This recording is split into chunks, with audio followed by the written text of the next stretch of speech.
What is up, everybody? Welcome back to another episode of Retro Hoop Collectibles. I just got finished watching Skip and Shannon. It's kind of a morning, I don't want to say routine, but you know, if I have a few minutes in the morning as I'm planning out my day, I tend to watch Skip and Shannon. They just did, they were just talking about the whole Morant situation and everything that's going on with him.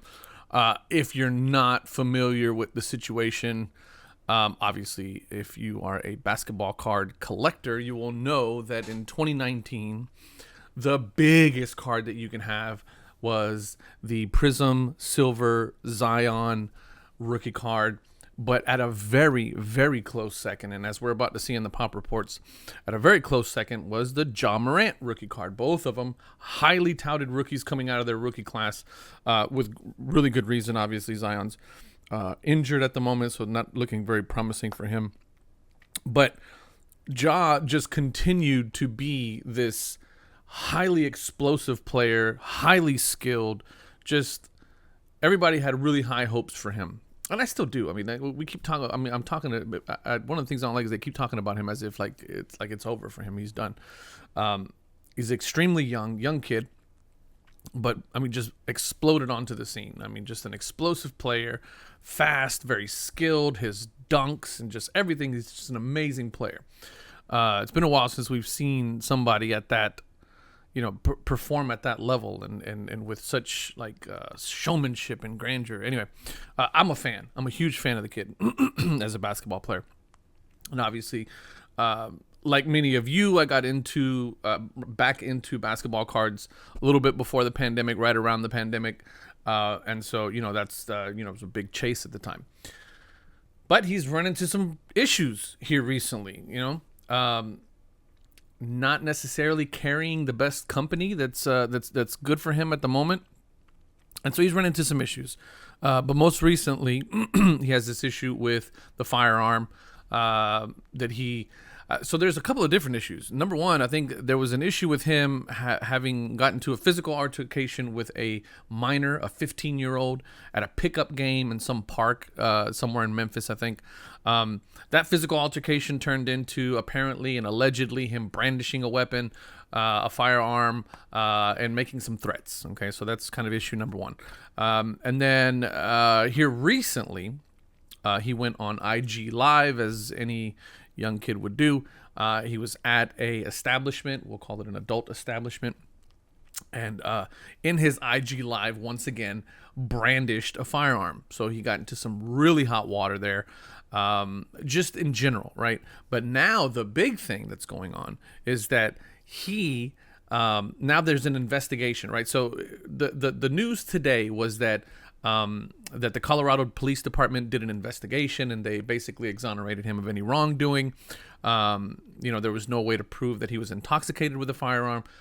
Colorado is an open carry state, where you can carry a firearm openly and legally, as long as you are a lawful citizen.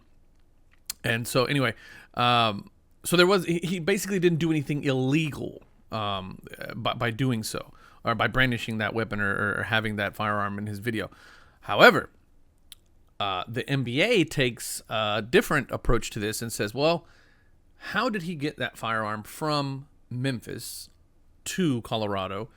Was it on an NBA plane? Was it on a team plane? Did he have it in an NBA arena? Did he have it in an NBA facility? Because if he did, he's in really hot water. So anyway, that's just to catch you guys up, those of you that don't know the backstory.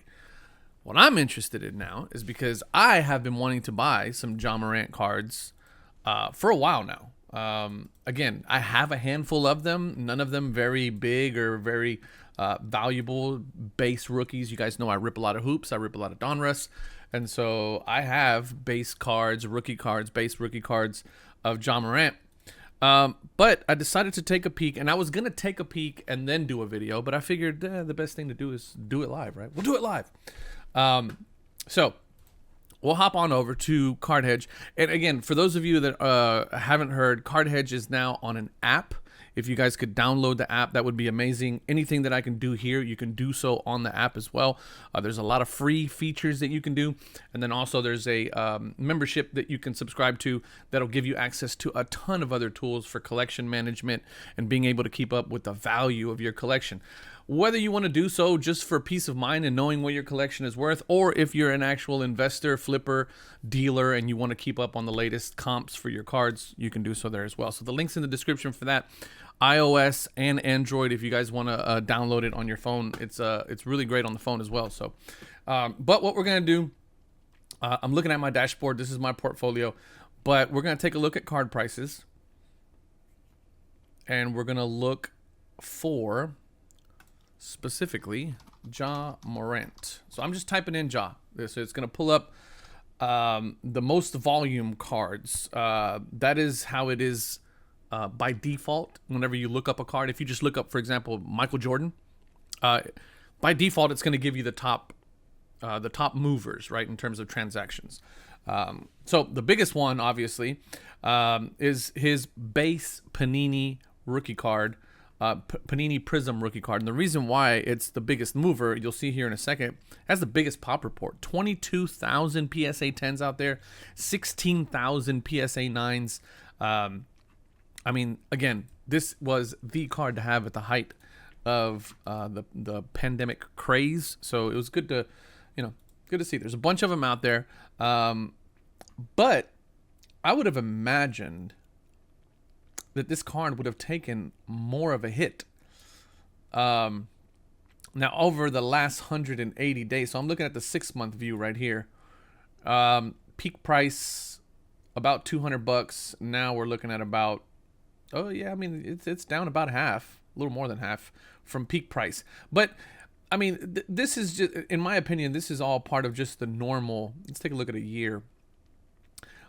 This is part of just the normal decline of cards, right? The reset, or the, I guess, kind of realignment, so to speak, of prices, because things got crazy for a while there, and now we're kind of back to norm.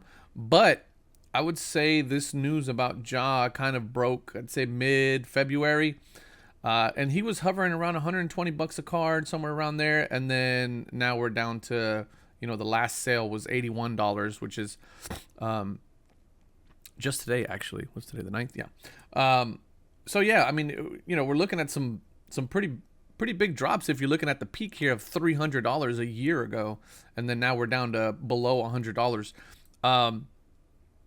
If you're still a fan, which I am, if you believe that he's going to get past this and he's not going to have any more,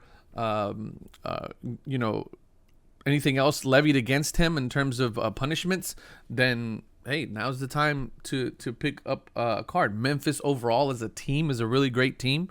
They have some, a bright future ahead of them in terms of a team. So does Ja, I believe. But one of the more popular cards, here it is right here, is the Panini Chronicles Basketball Ja Morant rookie card, because it does include a picture of the late rapper Young Dolph in the background.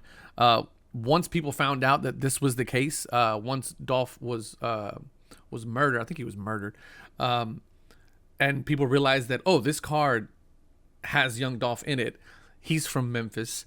Ja is Memphis. He's from Memphis, right? So like everything this was like a very Memphis card. So it just exploded. And I'll show you guys. This is the all-time. So this right around here was hovering around $150, $160, and then once people found out that Young Dolph was in the back of it, it went all the way up to a peak of $600, and then still hovered around $300-$400. But again, over the last year, and I'd say right around the time that Ja was implicated with all this stuff, a bit of a drop. We're down now below $200 on this card.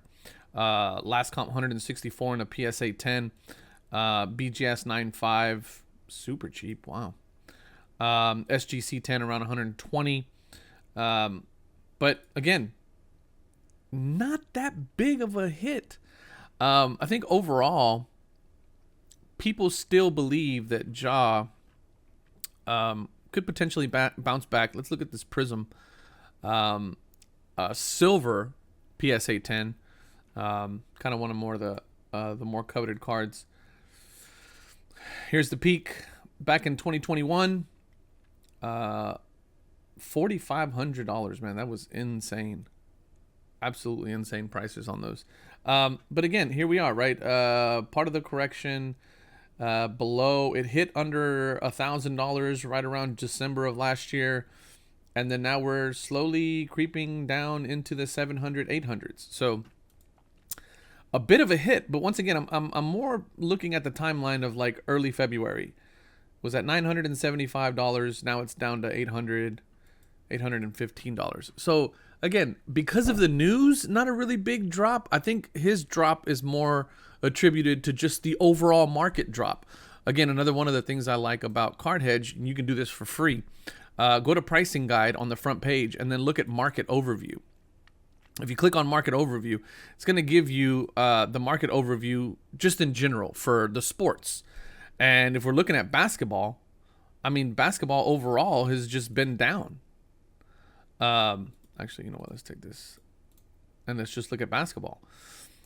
You know, just the overall trajectory of basketball has been going down over and his cards seem to be following that same trend.